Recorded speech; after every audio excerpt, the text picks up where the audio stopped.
think I was going to get 6.6 million and not give him some praise. Let us exalt his name. Together, I know y'all dressed up. I know y'all waiting for Uncle Charlie. I am too. Yeah. But we have a reason to give God some praise. To Pastor Harris, Pastor Meeks, and the members of the clergy, to Mayor Lightfoot, President Winkle, Speaker Welch, and all of the elected officials, to my husband Carmen, daughter Jordan, and her new bouquet, man. and our entire family. To our gala co-presenting sponsors, McDonald's and Equity Works, to our board chair, the incomparable Dr. Suzette McKinney, and our dedicated board of directors. To my predecessors, Barbara Lumpkin, Sherry Runner, Andy Zopp, and James Tompkins, whose strong shoulders, friendship, and wise counsel I kiss. To our energetic auxiliaries, Shantae Brownville and the award-winning Metro Board, Deborah Love and the amazing Women's Board, Jasmine Bankhead and the astute Impact alum, and to our historic leaders, to our generous and thoughtful partners, collaborators, to the other league directors in the room, Theodore Gillespie from Aurora, and N. Charles Adams, all the way from D-Town, Detroit Motor City. To all of you, my 1,800 newest best friends. Good evening. Before I start, I want to do something special because they have been jumping over y'all all night long. Please join me in giving the Sheraton staff a round of applause.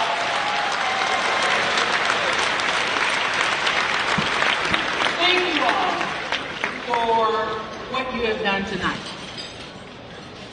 I stand before you with a heart full of gratitude for how you have shown up, not just tonight, because, you know, I know that with Uncle Charlie and our awardees, tonight was a no-brainer.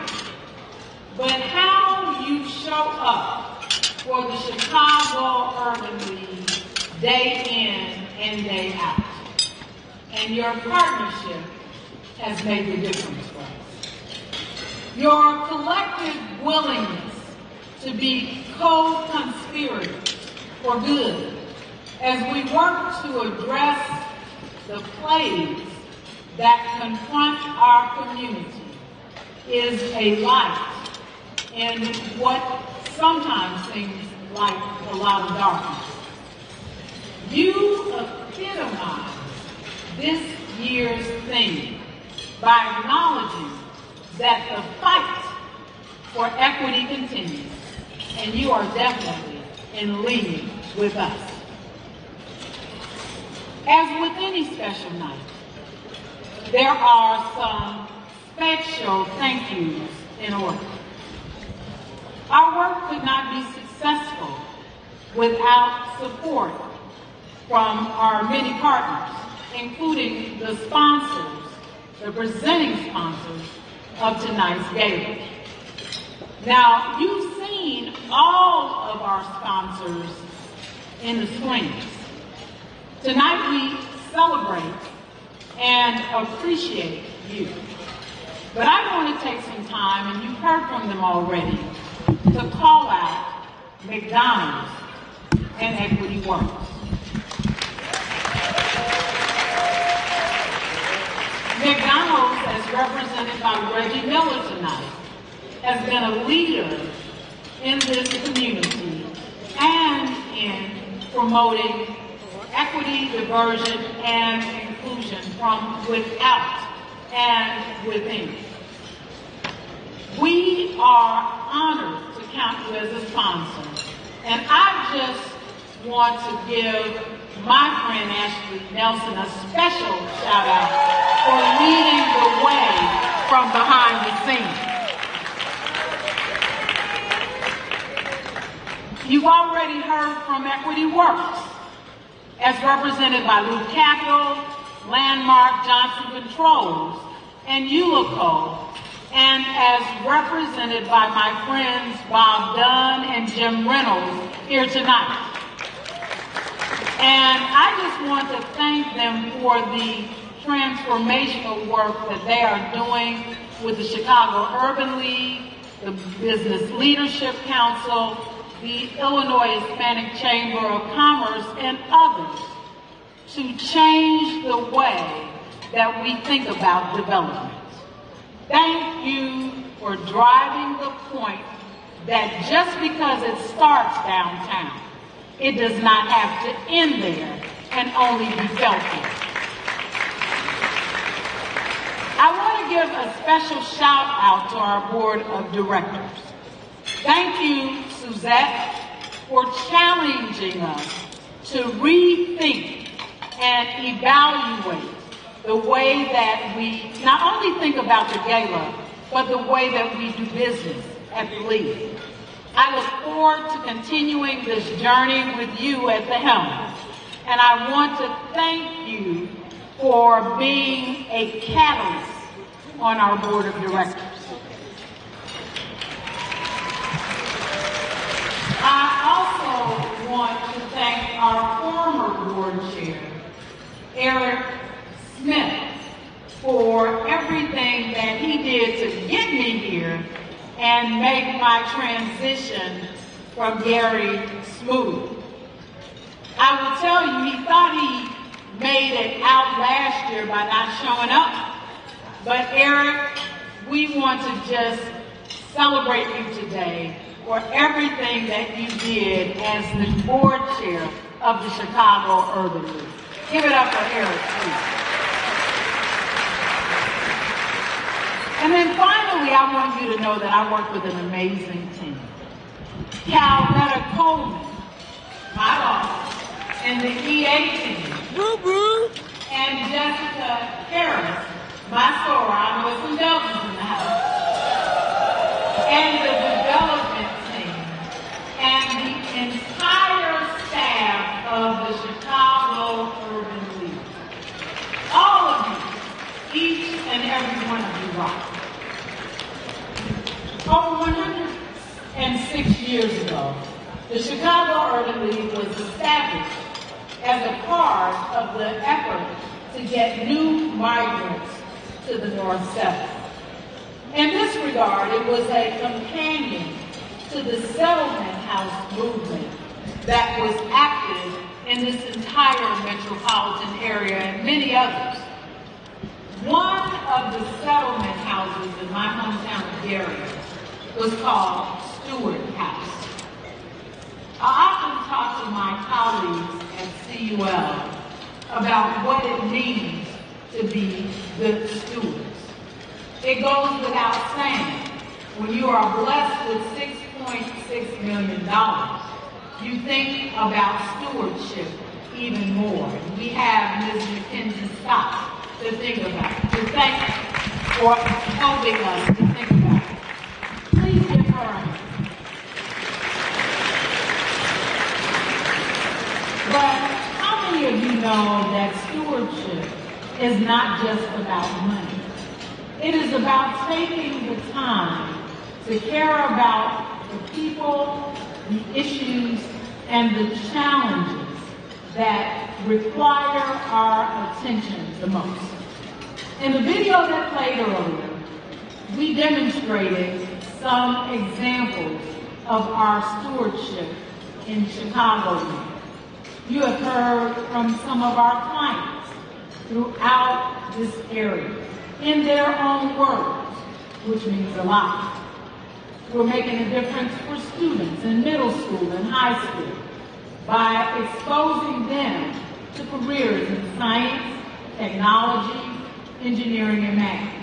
We're making a difference for job seekers who just need help acquiring skills that will not just allow them to get good paying jobs, but allow them to embrace careers that will help them to not only support their families, but elevate themselves and reduce the racial and ethnic wealth gap.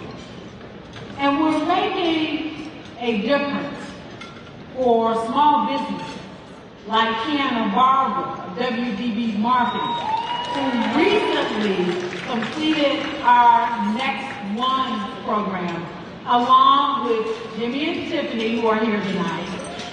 And Kiana printed nearly all of the materials on your table tonight.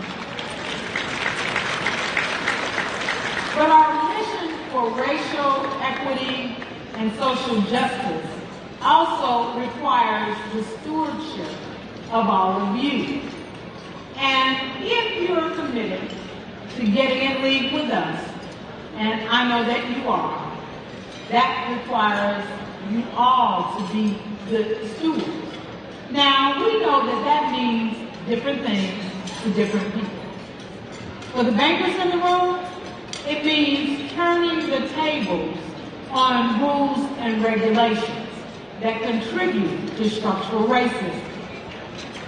To the elected officials in the room, it means understanding the role that government plays in the status quo and determining your role in dismantling it. To all of us, it means that if we're not a part of the solution, you guessed it, we're part of the problem. Now, you may be a law-abiding citizen, but you have a role in solving crime. You may have received a good education, but you also have a role in solving the educational inequities that lie at the root of every challenge we see. You may have a thriving business, but you should think about your consumer and supply chain choices to determine why we always have Panera Bread or the Corner Cafe instead of Out of the Box and Be Love and other black businesses that are just as worthy of being go-to. One of the ways we can all be a part of the solution is by voting. You can make a difference by choosing decision makers that are elected who meet our best interests. So be sure to hit the polls on November 8th if you've not done that already.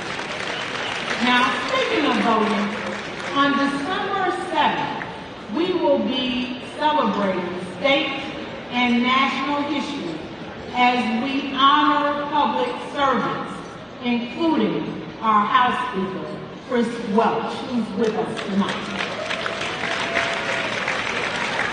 Ultimately, being a part of the solution is about working together. I'm often reminded of words spoken by former National Urban League CEO Whitney Young. And he simply said that every man is our brother, and every man's burden is our own. Where poverty exists, all are poor. Where hate flourishes, all are corrupted. Where injustice reigns, all are unequal. And we can only get to equal and achieve equity through collaboration and partnership, sharing our resources and staying in the fight. So tonight, to all of you, our partners, we invite you to continue your stewardship and be a part of the solution. Get and lead with us.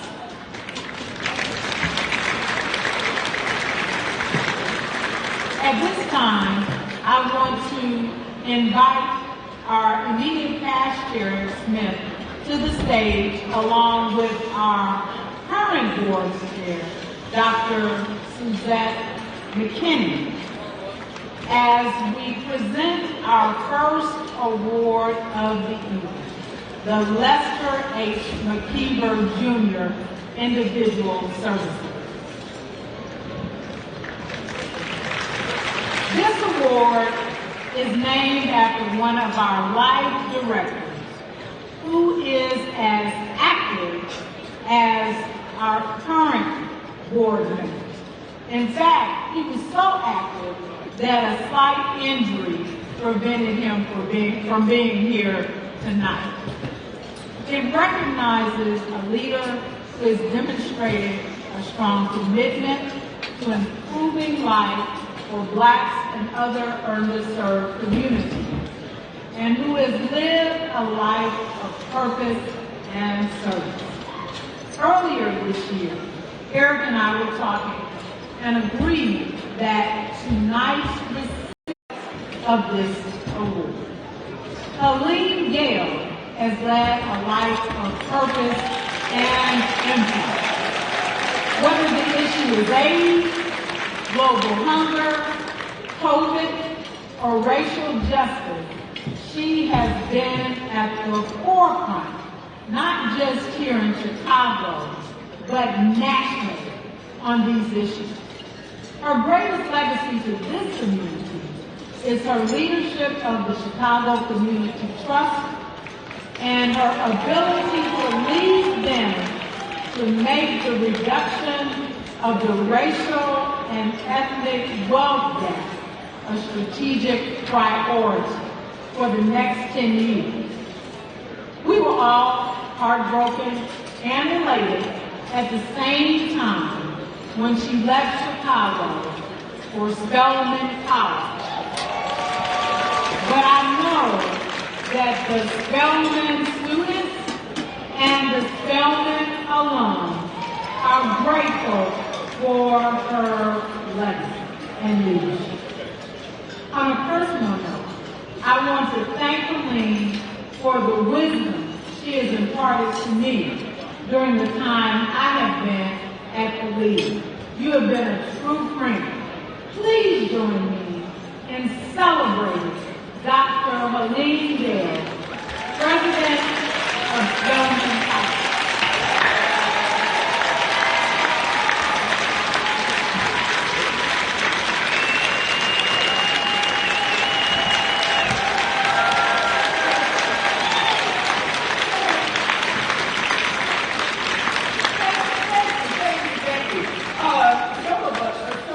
Colleagues who are here know that I cried my way out of Chicago, so hopefully I'll make it through this without doing that. But it is so wonderful to be in this room with all of you. This means so much to me to get this award. I want to thank the incomparable Karen Freeman Wilson.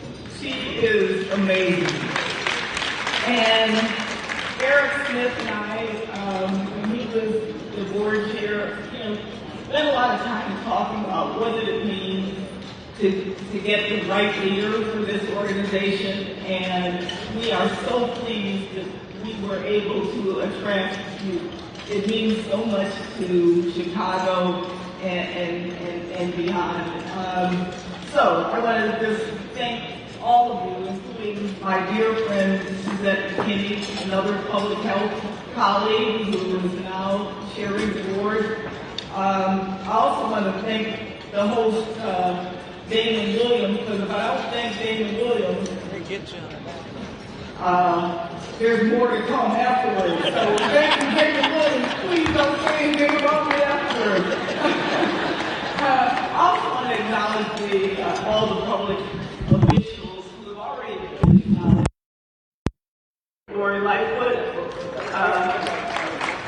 County President Denise Freckles, who was here earlier, Speaker Welch, and all of you, because we all know that being in public service today is not an easy job. So we really celebrate you, appreciate you for all you do, not only for Chicago, but all of you are also a beacon for the rest of the nation. And to Lester Receiver, who I wish was here, for all he has done and been to us for so many years. It's such an honor to be getting this award in his name. It means so much. He was one of the people when I first got to Chicago. Everyone said you need to meet Lester Receiver. He has been such a beacon in this community for so many years. This award is also made all the more special because of my co-honorees, my dear and wonderful friend, Walter Massey, who you will hear from very soon, his wife, Shirley. Anytime Walter gets an award, I think it's a Walter and Shirley Massey Award, and also to our inspiring colleague, Nicole Hannah-Jones, who you will hear from soon. Now, while this is an individual service award, for me, this night is an award for all of us, and it is a night of gratitude. First of all, I am grateful for the opportunity that I had to serve as the head of the Chicago Community Trust, especially as we sharpened our focus on closing the racial and ethnic wealth gap in the Chicago region. I hope that the work that we started and that will continue here will not only make a difference in Chicago, but can also serve as a model for the rest of the nation. I'm grateful for the many partners, donors, and friends from all the different sectors, the public sector, the private sector, the philanthropic sector, for the collaboration that helped to amplify the work that we did. I'm also very grateful for the many people who have supported me all along the way. My husband, Steve Keith, is not able to be here today. My wonderful board, including our remarkable, energetic chair, Jim Reynolds, and my former Chief Operating Officer, Andrea Seitz, who I am so excited this week was appointed to be the President and CEO of the Chicago Community Trust. So many of you who are here in this room who have made such a difference in my life. I hope you all know how grateful I am that all of you took a chance on this girl who was not from Chicago and in the process made me a lifelong Chicagoan. So thank you. Finally, I am grateful. At a time when I thought my work was done, or almost done, to be able to have the opportunity to give back to the next generation of brilliant young Black women who want to make a difference in changing the world. To my Spelman alumni, I don't go anywhere where Spelman women are not in the house. Thank you so much. We say that coming to Spelman is a choice to change the world. I am so grateful that every day I get to see young, brilliant Black women who want to go on and change our world and make a difference.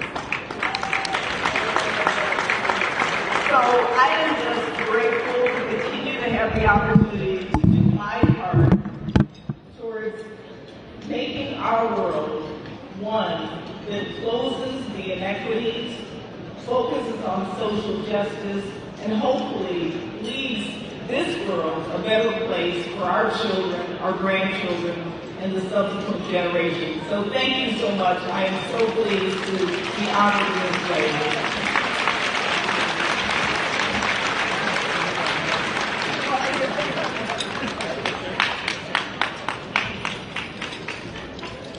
First of all, please give her another round of applause. And you are safe. Thank you for the acknowledgement.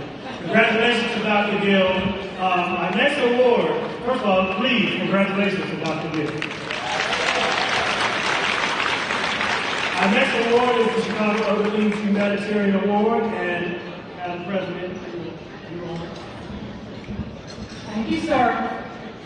So, how many of you know a rocket scientist? Well, tonight, our next award goes to someone who qualifies as a real rocket scientist, given his supervision of the construction of the giant Magellan telescope. Dr. Walter Massey has blazed a trail and left an indelible footprint everywhere he has gone, and that's a lot of places. He has served as the president of Morehouse College, the head of the National Science Foundation, the president of the School of the Art Institute, the director of the Argonne National Laboratory, and board chair of Banks of America. You got to lose it. He currently leads the board of trustees of the City Colleges of Chicago.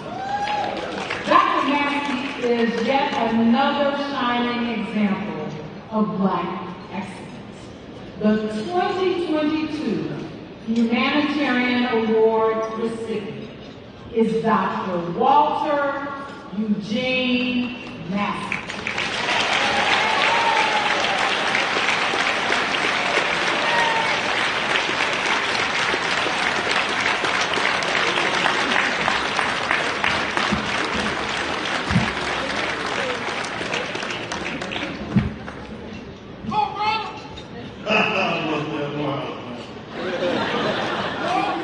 Well, thank you very much, Dr. Freeman Wilson. And congratulations to you for all you've done in leading this magnificent organization. I must say it's an honor just to be included among the recipients tonight. Dr. Helen Gale, we go way back to Atlanta, a little closer, down, closer. Now, Dr. Helen Gale, we go back to Atlanta. When I was president of Morehouse College, and she was at the Center for Disease Control. And I only wish I was back as president with you as Spelman. I'd love to work with you. And it was so nice to meet someone who made a difference. At such a young age compared to me, Dr. Nicole Hannah-Jones, who is just a sterling example of this next generation of leadership in the African American community. I'm sorry Lester can't be here. Lester's our neighbor. He lives in the same building, and we're very good friends. He's doing well. He's recovering well. And it's an honor to work with Mayor Lightfoot. I think that she's still here. As chairman of the City College's board, we work closely together. And I've just learned so much from her about leadership and overcoming difficult challenges in trying times. So Mayor Lightfoot, thank you for all you do. And I thank our chairman of the county commission, our good friend from Hyde Park has gone, but we go way back. Well, this is one of the most significant awards that I have ever received. To be honored by this historic and impactful organization is really something I would treasure. Throughout my life, I have seen how the Urban League has, not nationally and locally, has really helped to advance the economic and business opportunities for African Americans and others. And by doing that, has made the nation a better place for all Americans. I've also had the pleasure of being acquainted over the years with some of the leaders of this organization. I even had the pleasure of meeting Whitney Young, like when I was a graduate student. I didn't know him, but you could even tell then that this gentleman was going to be legendary. Vernon Jordan was an old family friend, so sorry he's not with us anymore. but I learned a lot about the Urban League through his leadership. And of course, my very good friend, colleague, and fellow Morehouse man, Jim Compton, really just transformed this organization. So Jim, thank you for all you've done over the years. I also had the pleasure of serving on the board of the Urban League of Providence, Rhode Island, when I was at Brown University in the middle 70s. So the Urban League is no stranger to me.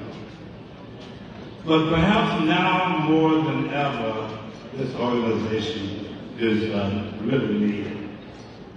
It's good, but I think it's unfortunate in many ways, because we're living now in very perilous times in the United States. Many of the hard-won gains that the Urban League and other organizations have fought for and championed are now under threat. This is not a time for contentment, not a time for self-satisfaction, but instead I think it's a time for renewed commitment and action. I will take a problem. There is an election Tuesday that can change the future of this country. I do think our democracy is under threat. We all expect the Urban League, and we know that we ought to take a leadership role in helping us to meet this challenge. And I hope we all will contribute in every way we can, monetarily, through our volunteerism, and any other way to assist this great organization in helping us to meet and overcome this challenge. So again, thank you for this award. It's something I will treasure forever.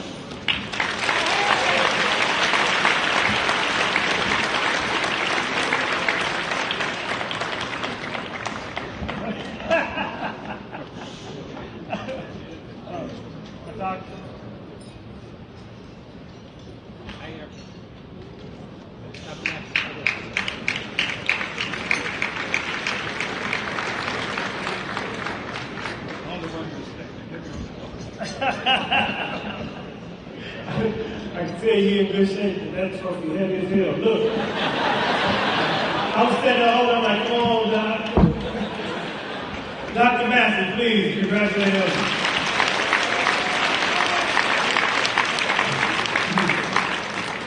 One day, one of the young people served by the Chicago Urban League will have the opportunity to learn new things about space because of the telescope Dr. Massey has at hand here. Y'all give it up for that. That's awesome.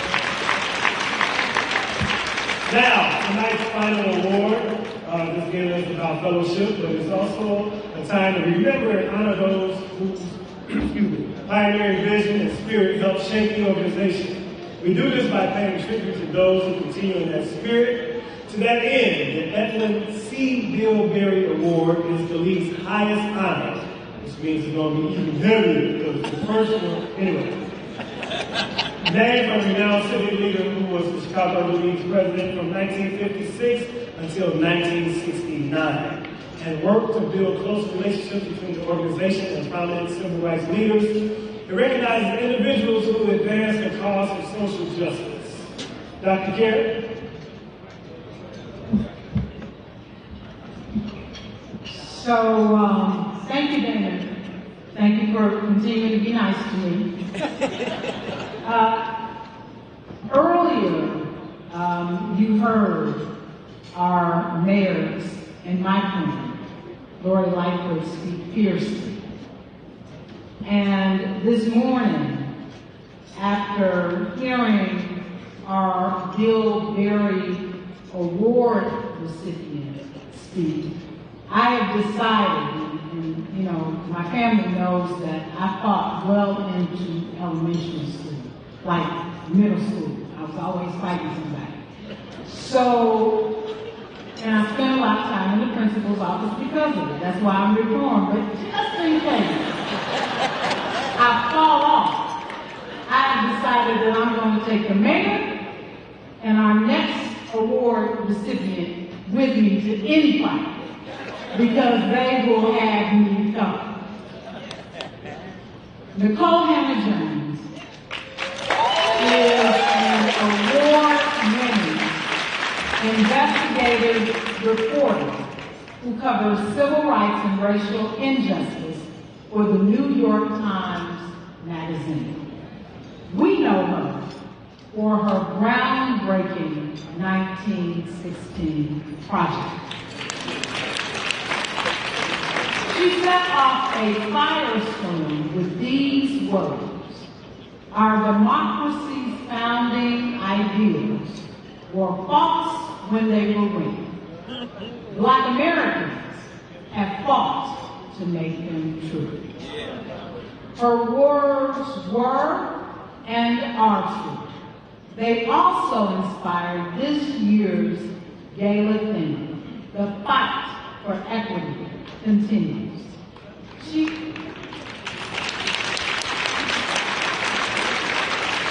also made headlines last year when she became the inaugural Knight Chair in Race and Journalism and founder of the Center for Journalism and Democracy at Howard University. You know, underscoring the importance of historically Black colleges and universities, and to paraphrase another sister, Jasmine Sullivan, when she told another school to run me my money. It is an incredible honor to present the 2022 Bill Berry Award to Nicole Hannah James.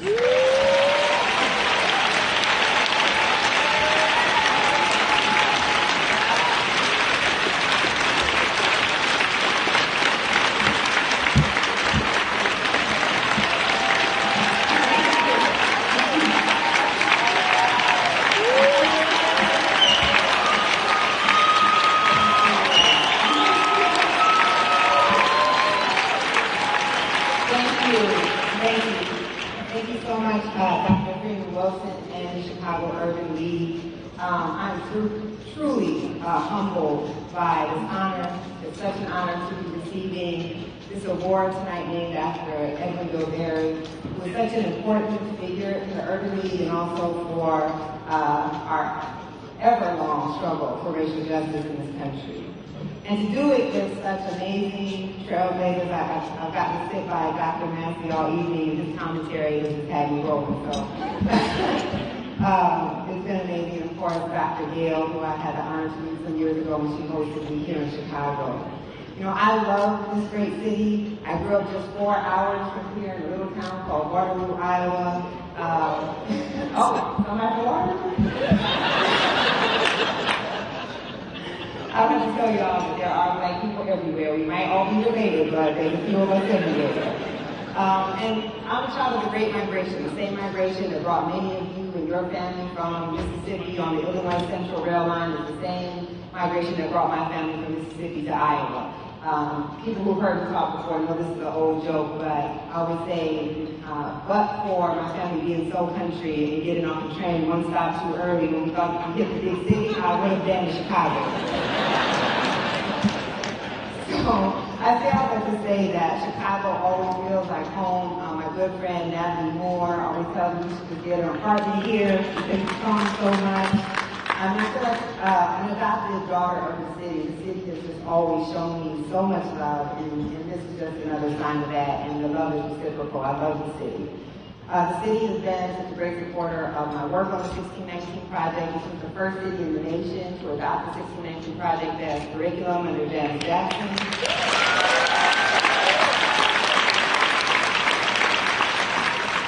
And I guess it's become somewhat controversial, at least that's what I've heard, because centering Black people in the American narrative apparently is too much for some people in this country to bear. So all I ever wanted to be was a journalist. I wanted to do what the Freedom Journal said, the very first Black newspaper in the country, and it said, "We wish to plead our own cause, no longer should others speak for us." So So I wanted to be a journalist to tell the stories about black people and our experience and to show, as my good friend Andre Perry always says, that there's nothing wrong with black people that getting rid of racism won't fix. The problem is not us. The problem is the country that we could treat human beings as property and then force them into 100 years of racial apartheid and then say, oh, my bad, we're sorry, and expect everything to be okay. So it's important that we are gathering here tonight because, y'all, we have a fight on our hands. And so the Urban League is going to require the support that you all are here to do in these perilous times. In some ways, the very fate of our democracy will be determined by what happens next Tuesday. I hope we all know I also come from a blue state, but there are no safe states in America. What happens in any state in this country is going to happen to us. We are facing the largest threat to our civil rights that we have seen since the fall of Reconstruction. I don't have to tell people in this room that these are perilous times, and I do not have to tell the people in this room who will suffer most if our democracy ultimately fails. After Tuesday, we are going to need all of our fighters. These are times that are going to require a great deal of courage. One thing I know from the 1619 Project is that black people know how to fight. We've been fighting from the moment they took us off that ship in 1619. We will keep fighting, but we can't fight alone. We're going to need some soldiers with us as well. So I'm grateful for this honor. I'm here to keep speaking truth. I'll speak truth as long as people are willing to listen to it, and I'll speak it even if they're not. So I appreciate the honor. Let's celebrate tonight because tomorrow we fight. Thank you.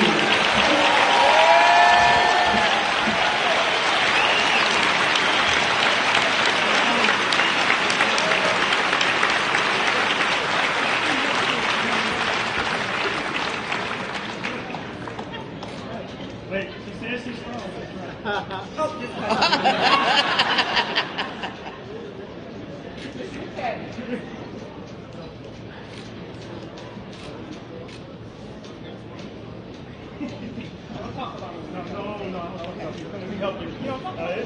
You go ahead.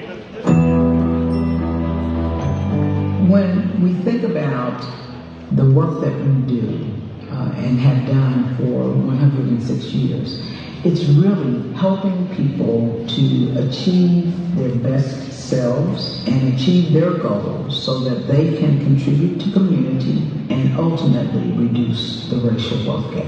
No more closing doors, that I can just finally open up some and don't have to be denied. I have proof saying that, hey, I did this and I'm certified. We all need small, quick victories, right? So I can put together a 32 in 10 minutes, I feel accomplished, I feel good. And so that overflows into my academic world. That goes to my family life. That goes to my after school activities. Once I feel good, if I feel confident, I can show up and I can be a better version of myself. After graduating this program, I hope that I can, get a fine placement in a career and start as soon as I finish, leave with something that I have for a lifetime. They're really helping black entrepreneurs scale their business. They identified the businesses that had the potential, that were ready to grow, and they're really giving them custom service to help them grow their business. And it makes a difference. I just think it speaks to overcoming adversity and resilience and not giving up. Education is one thing people can't take away from you. I cannot say enough for what they have allowed me to be as being a participant, as a teacher at the Chicago Urban League, and allowing the vision to flow from the Chicago League to South Suburban Cook County, and allowing me to use this facility as part of a hub to help create avenues for those that feel left out. That's my take on it. And I stand by it.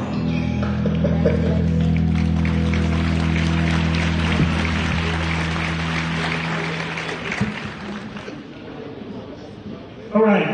I mentioned my dad earlier, but my mother is here, and I have to acknowledge my mother. Without further ado, please. Evangelist Linda Irvin, my sister Deanna is here, and my wife Juanita, and the spokesperson who helped us celebrate Bernie Mac's birthday, my man Sean Howard and his wife recently married. Just give them a round of applause. Shout out, I saw you too, Ty Stoudemire, started Hilton. I mean, the Hyatt, get us back this year. That's my man. That's what I do. The Chicago Urban League is changing lives and empowering communities. This is the moment in our program when you can contribute to the effort of the board chair, Suzette McKinney, or Dr. Suzette McKinney, and she is back to lead our live challenge. This is when we're going to raise a little money, baby. Band, stand down.